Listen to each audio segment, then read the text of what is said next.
Bon, commencer.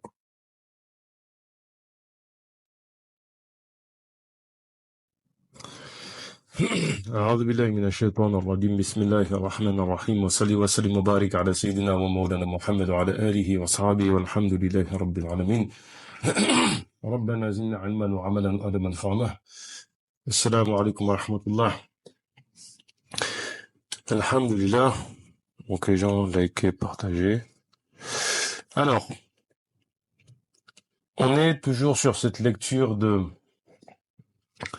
cette lettre de Sulayman ibn Abdel Wahhab où il réfute son frère, Mohammed ibn Abdel Wahhab, le fondateur du mouvement réformiste qu'on appelle Wahhabi ou encore la Da'wa Najdi.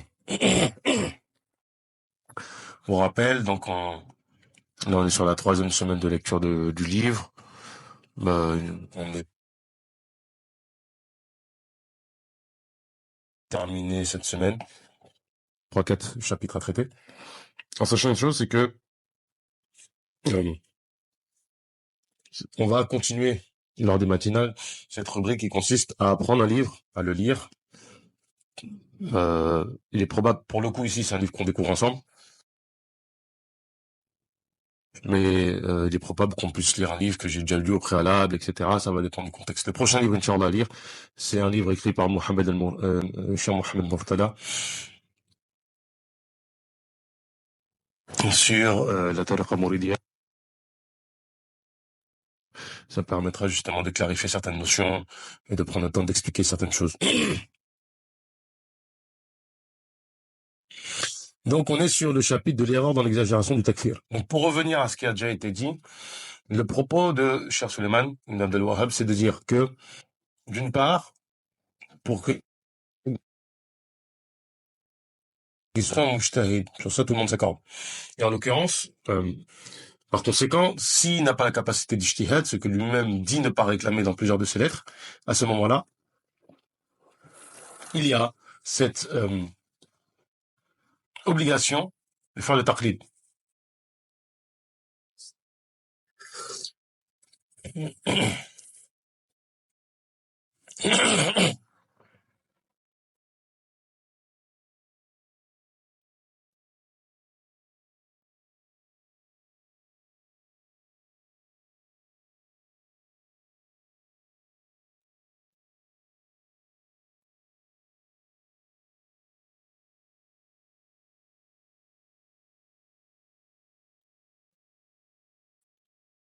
Wa alaykoum salam.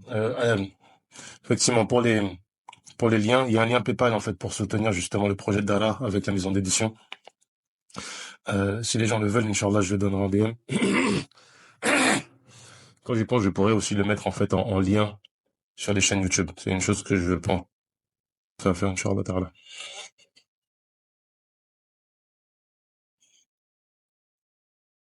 Parce qu'en fait, il y a une maison d'édition qu'on est en train de mettre en place, lancée, avec des travaux de recherche, de traduction et de commentaires de textes autour des savants d'Afrique de l'Ouest et plus particulièrement de la Tariqa Mourid. On en profite de le dire ici. Ça, on va le dire par ailleurs. On va représenter le projet, mais le premier projet, c'est une traduction avec un commentaire. Il y a ensuite un autre texte qui est Jalbat al-Sa'ada qui est terminé, qu'on est en train de faire une deuxième relecture avec correction. Et il y a aussi Tazawwud al-Sira, pareil, qui est dans un travail de correction qui est en train de se faire. Et il y a d'autres travaux qui sont à venir, Inch'Allah. Et d'ailleurs, là, le commentaire que l'on va faire du livre Al-Mouridiyya, Al-Haqiqa, Al-Istiqbal, etc., ils sont à venir. Le Cheikh Mohamed Al-Murtada, justement, c'est dans cette perspective-là, c'est-à-dire que ça va nous permettre d'amorcer, fait déjà en réalité, mais d'amorcer tout ce travail de clarification de certaines notions autour de la tariqa de Cheikh al-Khadim, radiyallahu anhu, et parce que, en fait, bon, il y a beaucoup de choses qui sont du folklore, hein, évidemment, mais on va en parler après, Inch'Allah. Cette partie-là, je pense que je la laisserai comme ça les gens seront informés. La tariqa de Cheikh al-Khadim, Mouridia. Donc, le Cheikh Suleiman dit ensuite, présente la voix, donc présente plutôt les différents références que lui et son frère ont en commun.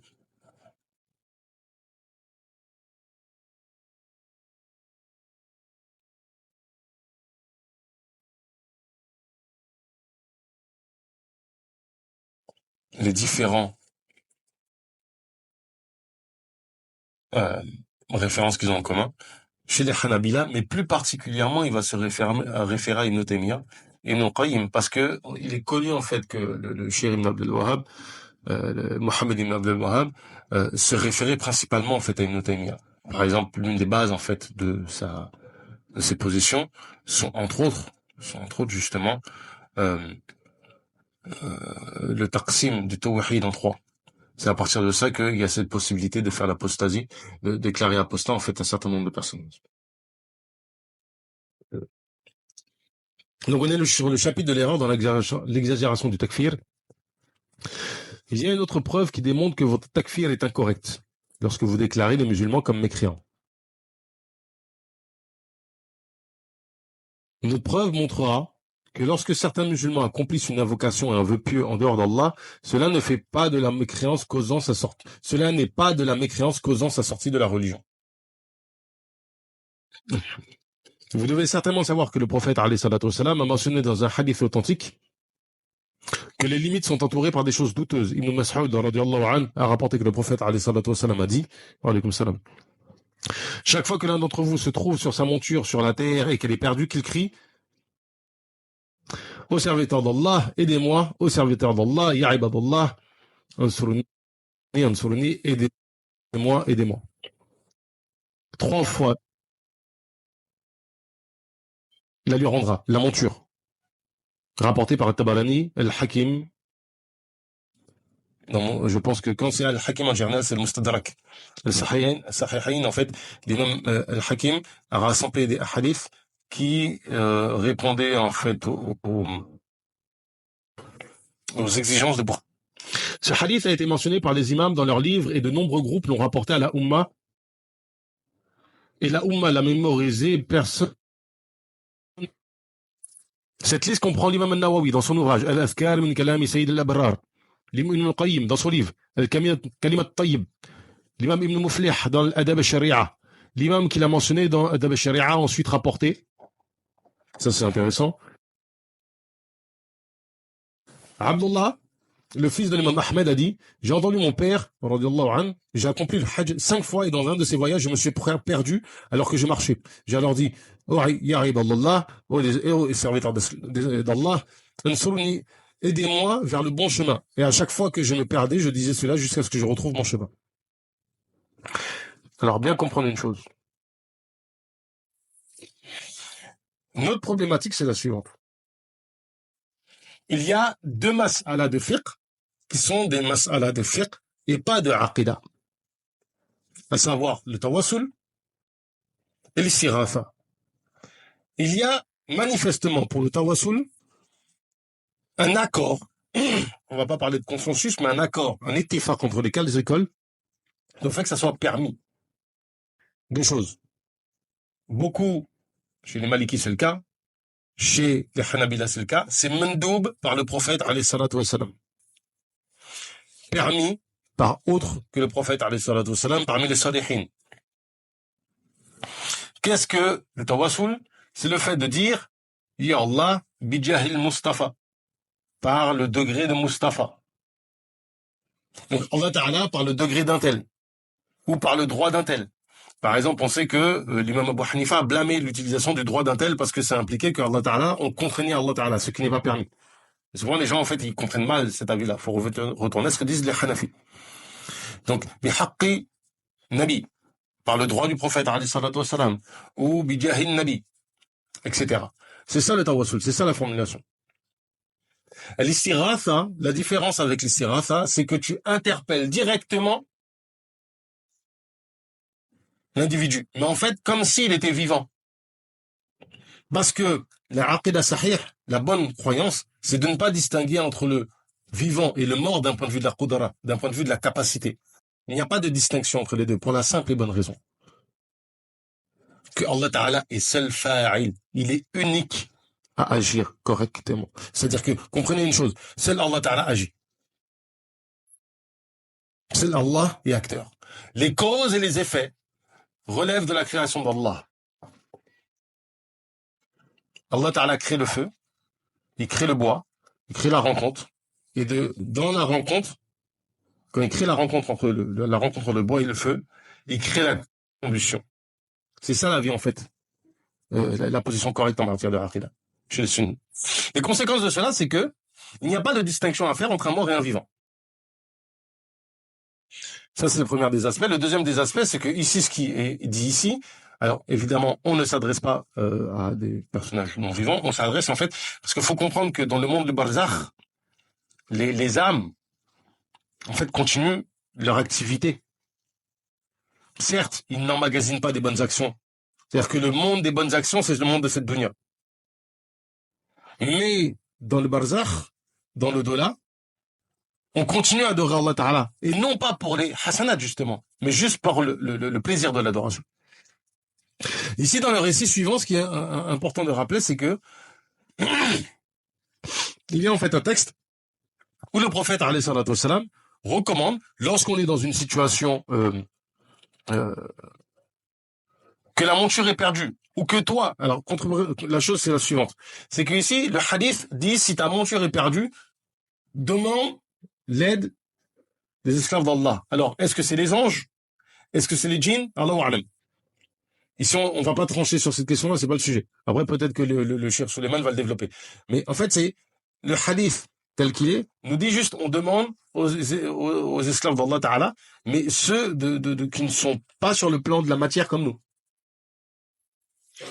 Et comprenez ici que l'imam Ahmed, par déduction de ce texte, a dit, si moi je suis perdu, je peux demander cette aide. Je voudrais mentionner pour mémoire que vous avez déclaré mécréant celui qui fait une invocation à l'absent ou au mort. À l'absent ou au mort. Effectivement, les conditions du tawassul, qui est une erreur, parce qu'en fait, on confond tawassul et istighatha dans leur croyance. Vous avez même entendu que l'adorateur d'idoles, ceux qui renient Allah et son messager, alayhi salatu wassalam, sont moins dans le shirk que celui qui demande à autre qu'Allah sur terre et sur la mer. Effectivement, c'est le principe de la quatrième règle. Des Raba'a de Mohammed ibn Abdel Wahhab. Vous utilisez cette même compréhension comme une sorte de preuve que votre compréhension, mais il n'est pas permis à vous ou d'autres que vous d'une telle compréhension. Je répète, vous utilisez cette même compréhension comme une sorte de preuve de votre compréhension, c'est-à-dire que votre compréhension à vous, devient votre propre argument. C'est une tautologie. C'est-à-dire que c'est-à-dire que, alaykoum salam. Et c'est ça qui est extraordinaire. Jusqu'à aujourd'hui, on voit ce défaut chez ces groupes déviants dans le takfir. Dès que les gens sont pris du takfir, de la déviance du takfir, on identifie la même déviance, c'est que votre compréhension, à vous, uniquement à vous, devient l'argument. Votre compréhension à vous devient l'argument. Or, l'argument, c'est pas votre compréhension. L'argument, c'est ce qui est tiré du shara, du nos, du texte. Et si on diverge sur les compréhensions, à ce moment-là, on accepte que le texte nous amène à diverger. Le même texte, on a deux conclusions différentes. Donc mon argument n'est plus ce que je considère être une preuve, ma compréhension n'est plus l'argument. Pour que je renforce ma compréhension, il faut que j'ai des arguments qui viennent accompagner. Et souvent, on constate que les frères qui sont dans ces débats-là sont très, très nuls en usul al-fiqh. Ils ont même pas le niveau al-waraqat. C'est-à-dire le niveau débutant. Vous utilisez cette même compréhension comme une sorte de preuve de votre compréhension, c'est-à-dire c'est votre compréhension devient la preuve de votre propre compréhension, c'est une tautologie, c'est un cercle vicieux. Mais il n'est pas permis à vous, ou d'autres que vous, d'une telle compréhension. C'est-à-dire que vous n'avez pas le droit de faire l'ijtihad comme vous le faites. Avez-vous rendu ce hadith et l'action des savants par cette prescription douteuse? C'est-à-dire, avez-vous affaibli le hadith? Et donc, considérez que les savants ont appliqué un hadith qui était douteux. Prétendez-vous que celui qui agit de la sorte est coupable de shirk majeur? Si Allah que inna lillahi wa inna ilayhi raji'un.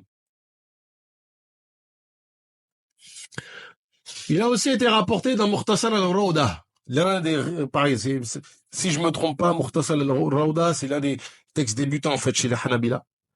Si un frère Hanbali peut me corriger. La vérité est que quiconque appartient à ceux qui ont prononcé les deux témoignages, alors il ne devient pas de manière catégorique et absolue un mécréant à cause de l'innovation. Sans obstacle ni restriction. Dans des cas tels que l'interprétation, dans lesquels il pourrait être leurré, ou se tromper sur la question, ou quelque chose du genre. C'est le jugement choisi par notre cher Abu al-Abbas ibn Taymiyyah, Sharh al-Mukhtasar al-Rawdah.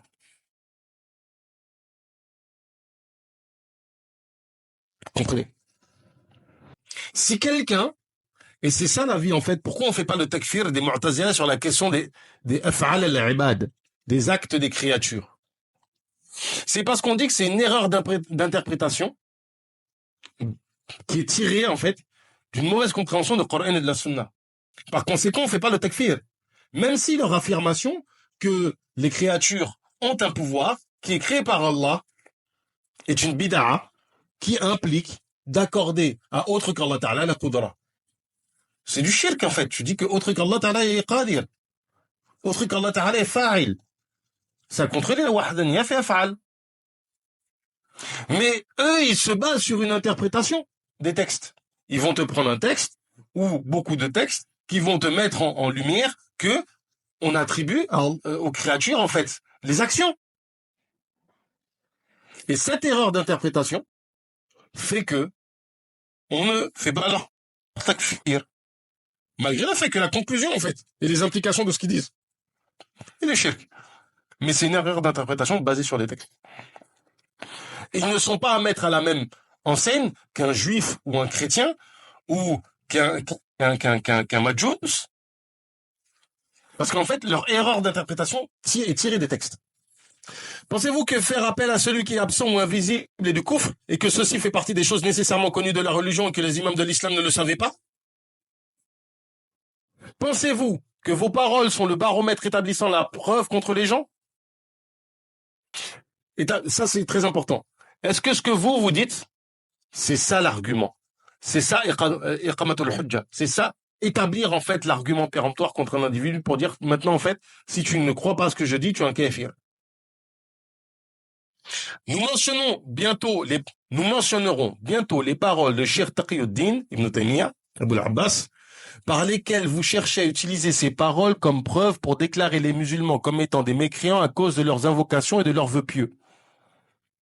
En fait, c'est intéressant parce que dans la première partie en fait de la réfutation, le Cheikh Suleiman ibn Abdel Wahhab allait dans leur sens, dans le sens où il disait, supposons même que ce que vous dites au sujet des questions d'invocation, etc., c'est du kufr.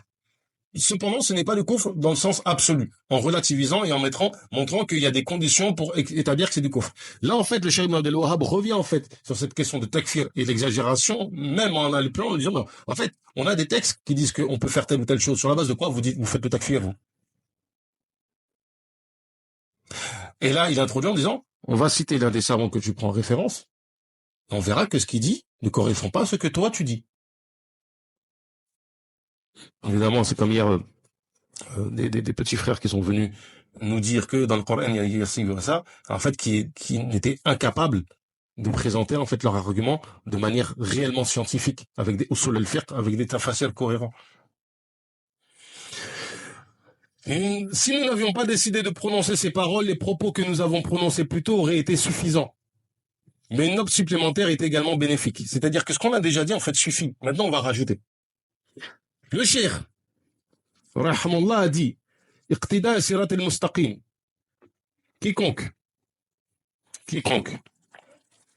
avait l'intention de visiter un lieu saint, avec une bonne intention, sans que cela soit légiféré par la loi révélée, alors c'est un acte condamnable. En ce qui concerne de telles actions, certaines sont pires que d'autres, qu'il s'agisse d'un arbre, d'une source, d'un ruisseau ou d'un cours d'eau, d'une montagne ou d'un désert. Le pire de cette action est qu'il jure de visiter cet endroit, en prétendant que si son souhait est réalisé, il pourra accomplir son vœu pieux. C'est également ce que disent certaines personnes égarées. En effet, ce vœu est un vœu de désobéissance par consensus des savants, il n'est pas permis de l'accomplir. Iqtida sirat al-mustaqim. Alors déjà, il mentionna ensuite, rahmallah, qu'à de multiples endroits, comme dans les terres du Hijaz et autres, ce type de vœux pieux et autres sont pratiqués par les gens. Il dit dans une autre partie du même livre, ceux qui demandent et font des invocations interdites arrivent à un moment où ce qu'ils désirent se réalise et le résultat pour eux est un plus grand mal. Alors, déjà, on va s'arrêter sur une chose. Là, on parle de nazr. Nazr, c'est ce qui consiste, en fait, à faire une œuvre surrogatoire et se la rendre obligatoire. À savoir, la position d'Ibn Taymiyya ici n'engage que lui. Parce que, en réalité, il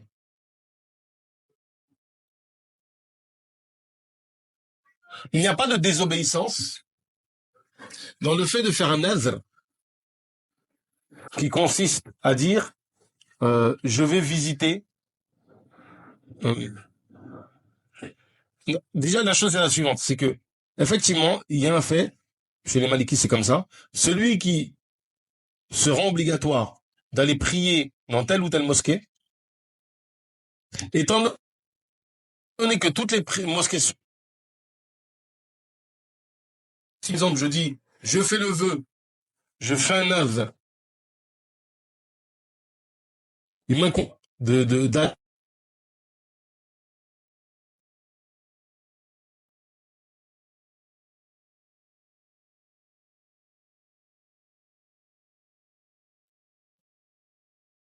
Par contre, si je dis, je fais vœu d'aller prier à Al-Quds, ou d'aller prier à Madina, Al-Munawwara, dans la mosquée du prophète alayhi salatu wassalam, avec un détail important, c'est qu'il faut vraiment être dans le Masjid al-Qadim.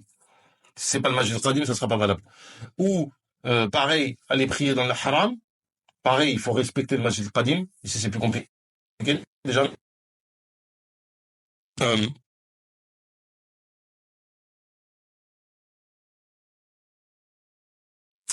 je veux en fait incombera. Pourquoi? Parce qu'il y a une récompense particulière de prier dans ces mosquées-là. Parce que le shara, la législation le dit. C'est pour ça que si une personne s'engage à prier dans une mosquée, se rend obligatoire de prier dans une mosquée, quelle qu'elle soit en dehors des trois mosquées, cela, il peut se décharger de l'obligation en priant dans la mosquée la plus proche. Tout simplement. Parler comme ça là. Faut bien comprendre ça. On ne dit pas que c'est obligatoire, que c'est interdit par contre.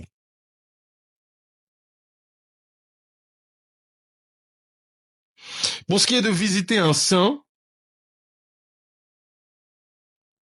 ou prenons l'exemple de l'arbre qui est connu en Jordanie comme étant l'arbre on l'appelle le dernier Sahaba, celui qui a recouvert le prophète alayhi salatu wassalam lors de sa rencontre avec les moines. Là,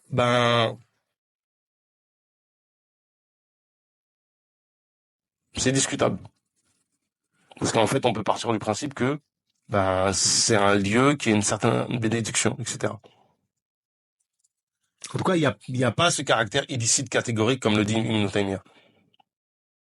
C'est beaucoup plus relatif. Et pour tout vous dire, en fait, j'ai pas tout le chapitre. C'est un chapitre qu'on fait avec Khalil. C'est très très très compliqué. C'est une série comme ça de quand c'est comme ça. Donc vraiment, si tu le révises pas tout, faut le réviser régulièrement pour l'avoir en tête. Et je fais pas partie des fans. Puis il mentionna ce qu'il y avait de bonnes actions dans ce présent et qu'Allah lui pardonnerait cela. Il a dit, il nous a été rapporté qu'un des habitants des environs de Médine s'est rendu sur la tombe du prophète alayhi salatu wassalam désirant un peu de la nourriture qui s'y trouvait. Alors l'un des Banu Hashim, qui possédait une partie de la nourriture, vint vers lui et lui dit, le prophète alayhi salatu wassalam a envoyé cela pour toi. L'homme répondit à celui des Banu Hashim, cette nourriture vient de toi, hors de ma vue. Quiconque est parmi nous n'a aucun désir d'une telle chose.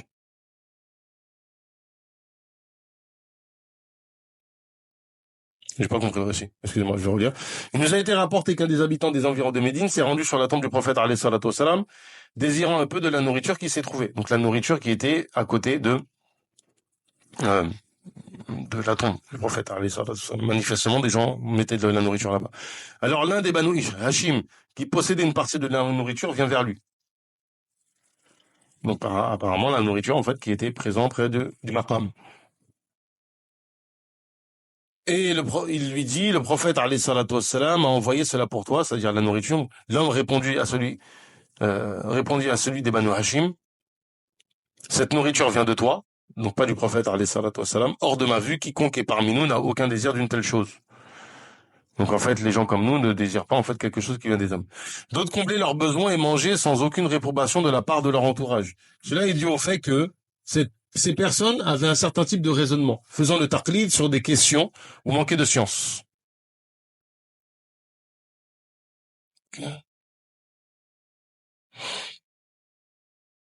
L'ignorant,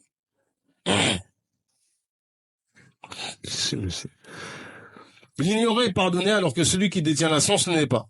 C'est la même chose qui est rapportée par Barouch, l'adorateur, qui cherchait de la pluie pour les enfants d'Israël.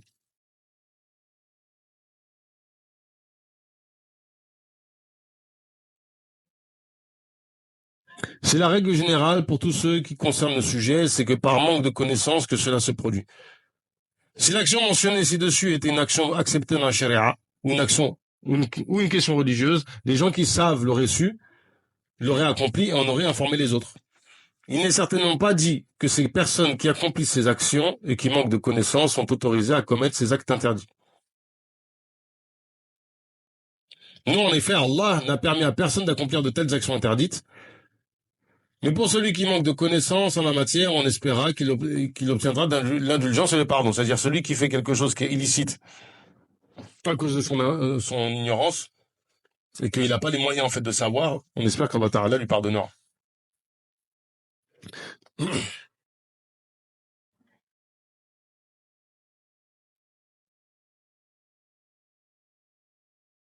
Parallèlement à cela, je suis super à l'aise, non? Non? C'est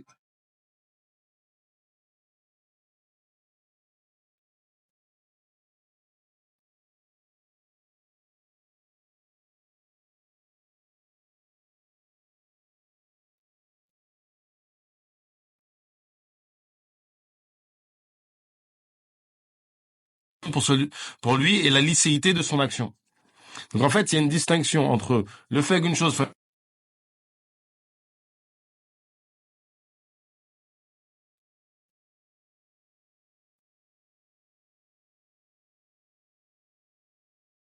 satisfaite auprès de certains prophètes, et personnes pieuses le savent clairement.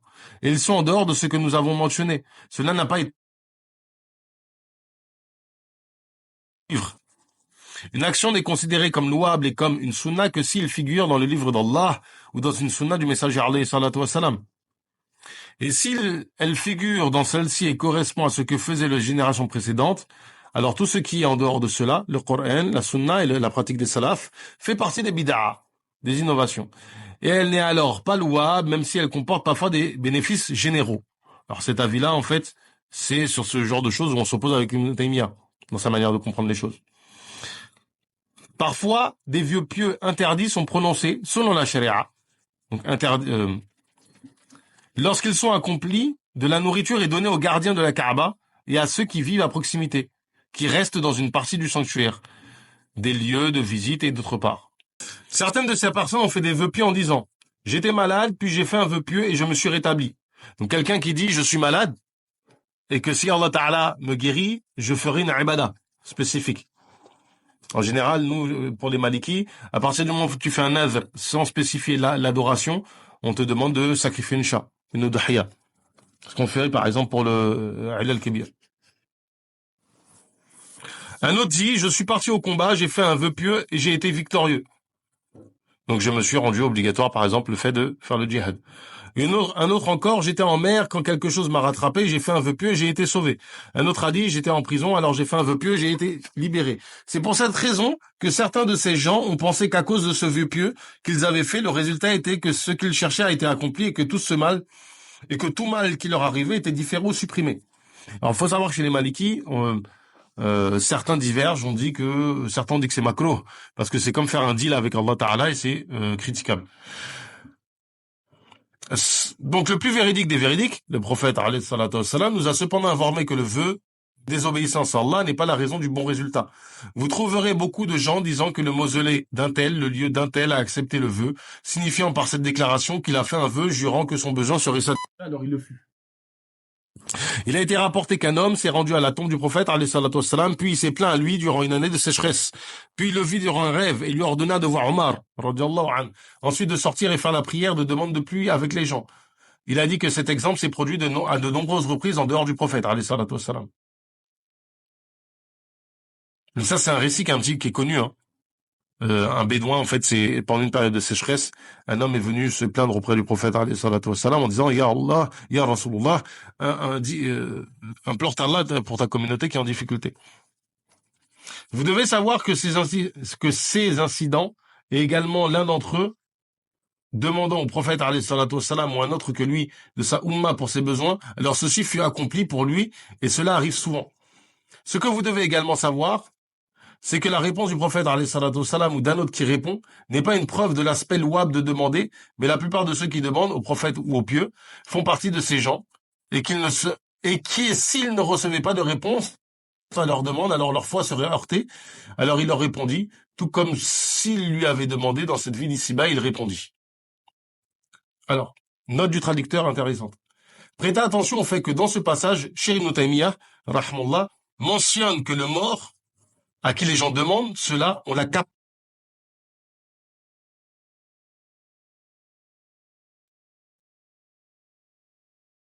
Comprenez bien ce qui a été dit. Et la note du traducteur, elle est importante. Le Farqaï, c'est en fait, il a eu raison en fait de noter ça, c'est que ici, ce que dit Ibn Taymiyyah, c'est que quand tu vas demander à un prophète ou à un pieux, lui qui est dans la tombe, il va demander à Allah Ta'ala que soit exaucée ta demande. C'est ça l'objectif de l'Utawassul et de Serafa, et même du Tabaruk. Concrètement, c'est que le pieux qui est plus proche d'Allah Ta'ala que toi demande à Allah et que ta demande soit exaucée. Et ce que dit Ibn Taymiyyah ici, c'est la chose suivante, c'est que là où le cheikh diverge, Cheikh l'Islam Ibn Taymiyyah diverge en fait avec le reste des savants sunnis, et dans le fait de savoir si c'est une bonne chose de le faire ou non. Pas de considérer cela comme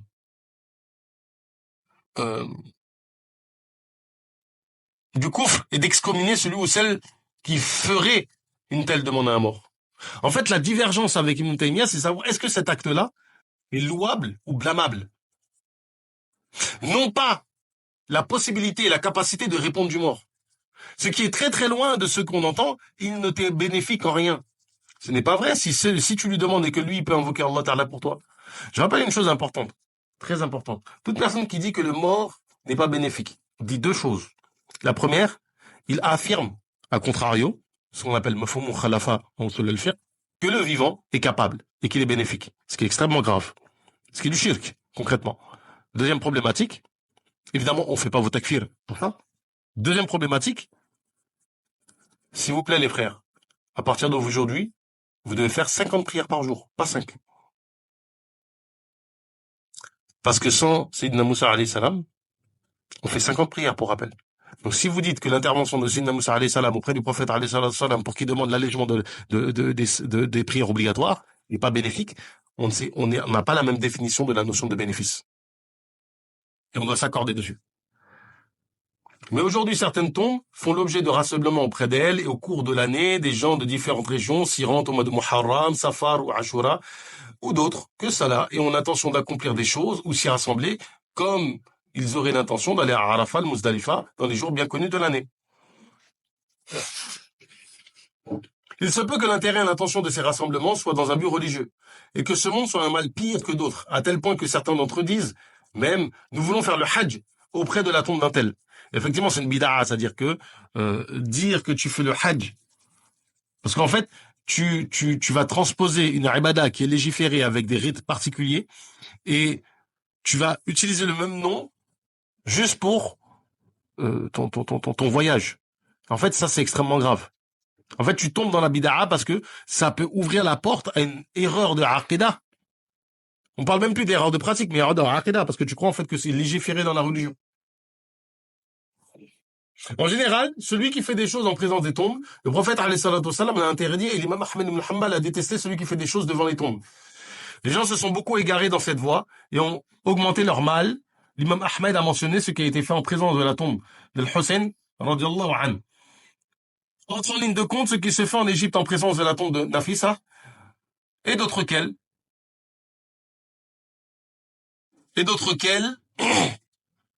ce qui se fait en Irak en présence de la prétendue tombe de Ali et Al-Hussein, Ali salam, ou autres nombreuses tombes dans les terres de l'islam et il n'est pas possible de toutes les énumérer. Ô serviteurs d'Allah, ya ibadullah, regardez toutes ces nombreuses paroles de Cheikh Taqiyuddin ibn Taymiyyah venant réfuter votre compréhension d'une de ces paroles particulières que vous utilisez comme preuve pour déclarer mécréants les musulmans. Nous mentionnerons certains points bénéfiques pour compléter le chapitre.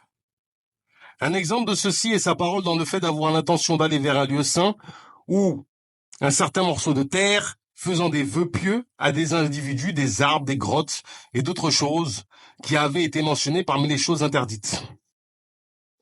Il n'est pas obligatoire d'accomplir ce type d'action et il n'est pas dit que celui qui commet une telle chose est un mécréant.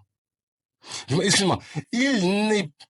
Il n'a pas dit que celui qui commet une telle chose est un mécréant, apostat, et que son sang et ses biens sont licites. Et ceci est le contraire de ce que vous affirmez. Il y a des gens qui déclarent avoir fait des vœux pieux et avoir l'intention d'accomplir ces choses mentionnées et il les a considérés comme égarés. Mais il ne les a pas déclarés mécréants comme vous le faites. Ces endroits et tombes, ainsi que les actions qui sont accomplies dans ces lieux, remplissent les terres d'islam depuis bien longtemps déjà. Personne parmi les gens de science n'a affirmé qu'un tel territoire est une terre de mécréance comme vous l'avez déclaré. De plus, vous faites le takfir à l'égard de ceux qui ne déclarent pas ces gens mécréants. Une chèque de takfir, ce qu'on appelle le tasalsul dans le takfir, c'est-à-dire une chèque de takfir qui ne s'arrête pas. En fait, il faut comprendre que les gens qui sont touchés par cette bid'a du takfir comme ça, de manière inconsidérée, on voit ça chez les wahhabis, chez les ahbash et tout ça, on voit bien en fait qu'au final, ils ont un problème en fait de relation intime avec la Ummah d'une manière générale et en fait avec la sharia. Dès qu'on parle de fiqh, d'usul al-fiqh, ils disparaissent. Il a mentionné que celui qui recherche l'istiratha, des gens des tombes et le fait souvent de manière publique et en exagérant en la matière, bien que faisant une chose interdite, l'erreur de celui qui la commet est sa propre raison, faisant le taqlid, suivi aveugle ou étant ignorant, et néanmoins excusé alors que vous considérez ces actions comme étant la plus grande des mécréances. Excuse-moi. Et vous considérez ces actions comme étant plus grandes dans la mécréance que celui qui renie Allah, le messager d'Allah, alayhi salatu wassalam, de la part des Quraysh. Excusez-moi, je reprends. Et vous considérez ces actions comme étant plus grandes dans la mécréance que celui qui renie le messager d'Allah, alayhi salatu wassalam, de la part des Quraysh. Reformulez bien, c'est parce qu'en fait c'est la quatrième règle. Quand vous prenez Qawad al-Arba'a de Mohammed ibn Abdel Wahhab, on dit le shirk des gens de notre époque est pire que le shirk des Quraysh. Si vous voulez, je peux aller prendre le texte, en fait, je vais le reformuler plus correctement. Mais en fait, c'est l'idée. En fait, c'est problématique. Parce que ce sont des musulmans qui croient la ilaha illallah Muhammad Rasulullah. Que tu dises que leur pratique n'est pas correcte, c'est une chose, mais que tu dises que leur shirk, le fait, ce que tu considères comme shirk, qui n'en est pas forcément, qui est au pire une erreur d'interprétation, tu considères que c'est pire que de renier le prophète alayhi salatu wassalam. Et en fait, plus on analyse ce que dit le cheikh Suleiman ibn Abdel Wahhab, et plus ça a de sens quand on sait que certains Hanabila ont dit il est venu avec une nouvelle religion. Parce que si tu déclares certaines choses comme étant du kufr, alors que ces choses-là, ben quand même, on estimerait que c'est une erreur d'interprétation et que c'est interdit, voire que c'est du kufr. Personne n'a fait le takfir des gens comme ça et a rendu les gens de ces personnes licites en déclarant ce territoire-là comme un dar al-kufr, un darul harb, un endroit où on doit faire la guerre. C'est une catastrophe. Le résultat final des mots ci-dessus démontre que le musulman sait que cela n'a pas été ordonné par Allah. Et vous allez plus loin et déclarer que cela est nécessairement connu comme étant du kufr. C'est-à-dire qu'en fait, il y a au-delà du fait qu'il y a un consensus, mais surtout qu'il y a des arguments qui sont péremptoires, sur lesquels il n'y a pas de discussion. Ce qui n'est pas le cas. Vous faites un pas de plus dans l'exagération et dites que même les juifs et les chrétiens savent que quiconque ne déclare pas mécréant une telle personne, faisant l'istirasa, est elle-même mécréante. Ya ibadallah, abstenez-vous, abstenez-vous, abstenez. Sixième point. Donc le cher Taqiyuddin Ibn Taymiyyah, a dit que le prophète et d'autres que lui répondent aux sollicitations de ces gens qui leur demandent et que s'ils ne répondaient pas, la foi de ces gens serait blessée.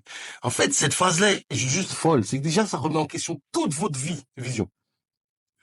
L'un de vos chers de référence, qui est le cher Taqiyuddin Ibn Taymiyyah, qui est une référence dans le mazhab hanbali, qu'on a pu développer, l'expliquer avec tous les détails, effectivement, son degré en fait dans le tarjih, etc. Le fait qu'il soit le point de rencontre de riwaya, celle de son grand-père, Ibn Taymiyyah al-Jad, qui est une référence de base dans le mazhab hanbali, qui transmet une des riwaya de l'école, et de l'autre côté, avec le cher Ibn Qadam al-Maqdisi, dont il a aussi une riwaya, et par lui-même aussi, il prend l'initiation au tasawwuf de la tariqa de Cheikh Abd al-Qadir al-Jilani, dit, le vivant qui est dans la tombe, le mort qui est dans la tombe, quand tu demandes, pour que tu ne sois pas impacté dans ta foi, il demande à Allah Ta'ala d'exaucer ta demande. Ça remet en question totalement ce que vous dites dans vos cours, que beaucoup d'entre nous ont entendu. Il n'y a pas de bénéfice dans le mort. Wallahi que cette parole, c'est l'une des choses les pires en matière de kufr. Parce que non seulement vous affirmez que le vivant est capable, parce qu'à contrario, si le mort n'est pas bénéfique, si le mort n'est pas bénéfique, à contrario, le vivant est bénéfique. Ce qui est du kufr. C'est du shirk, clairement. Parce que le seul qui est bénéfique, c'est Allah Ta'ala. Deuxièmement, comme je l'ai dit, vous reniez une chose sur laquelle il y a un quasi-consensus, c'est que Sayyidina Moussa alayhi salam nous a été bénéfique parce que c'est lui qui a parlé au prophète alayhi salam et qui lui a conseillé de remonter auprès d'Allah Ta'ala pour nous alléger les 5 prières par jour. Wallahi, faites 5 prières, s'il vous plaît. Vous n'avez pas le droit de faire 5 prières par jour. Vous ne méritez pas la rahma d'Allah Ta'ala. Ainsi, l'imam Ibn Taymiyyah les a considérés comme croyants et a fait de la réponse à leur invocation comme étant une miséricorde d'Allah envers eux afin que leur foi ne soit pas ébranlée, qu'ils restent musulmans. Ajib. Quant à vous, vous avez dit celui qui fait l'istirasa est un mécréant et celui qui ne le déclare pas mécréant est lui-même un mécréant.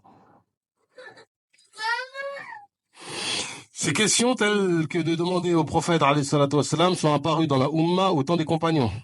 Comme celui qui s'est plaint au prophète alayhi salatu wassalam à cause de la sécheresse. Puis il l'a vu dans ses rêves. Et il lui a été ordonné d'aller voir Omar ibn Khattab radiallahu anhu. Et il n'a pas mentionné qu'Omar a réprimandé cela alors que vous le déclarez qu'une telle personne est mécréante. Ça, ce texte, il est connu. Hein. Ceux qui veulent essayer de l'affaiblir, monter, descendez, affaiblissez-le, on n'a strictement rien à faire parce que nous, on l'a déclaré authentique. Et c'est un dalil de l'istirasa. Ne serait-ce que le fait qu'il y ait une preuve sur laquelle on diverge sur l'authenticité fait que vous devrez vous abstenir de déclarer kafir. Wallahi, vous êtes dans un égarement, c'est une dinguerie.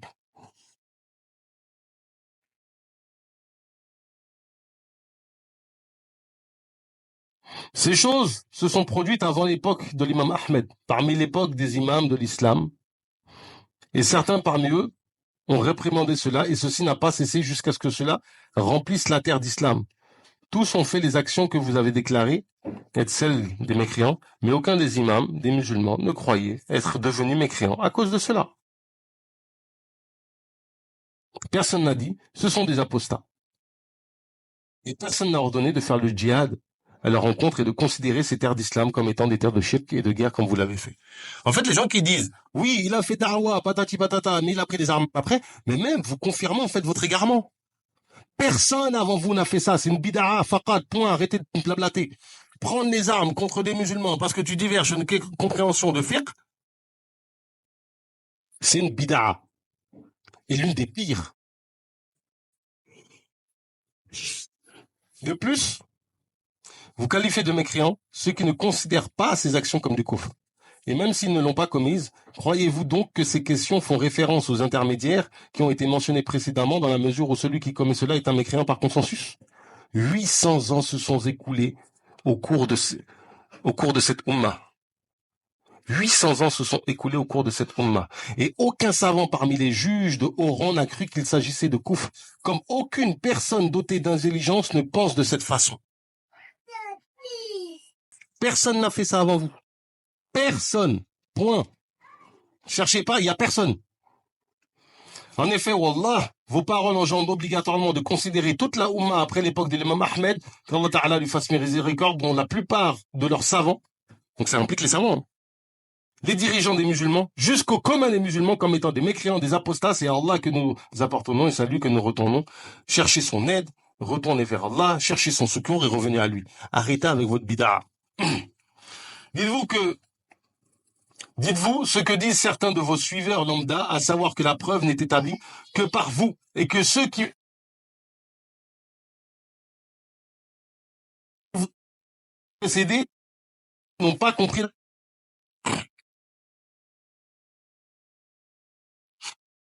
En fait, il faut savoir que là, on fait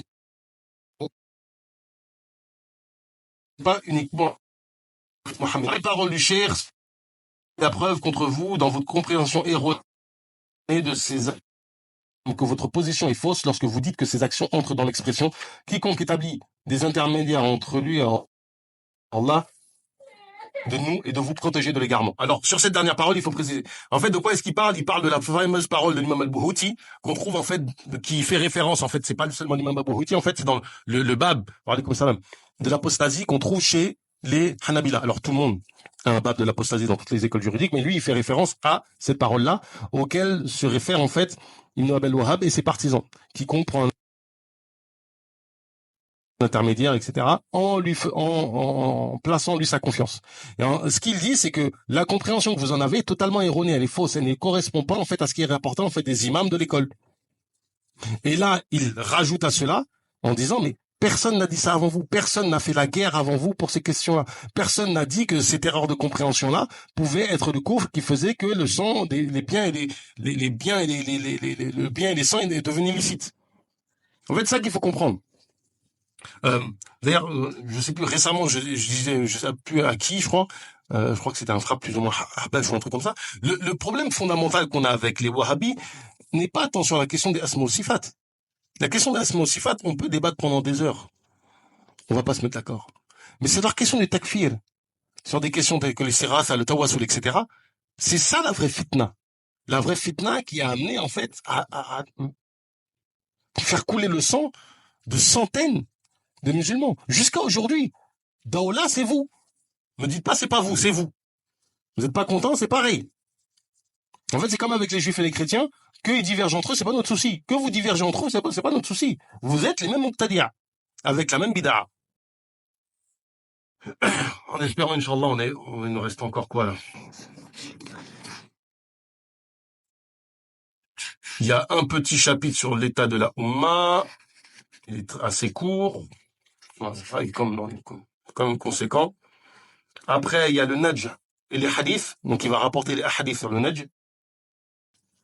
Ça va faire mal. Ça va faire très mal. Très, très mal.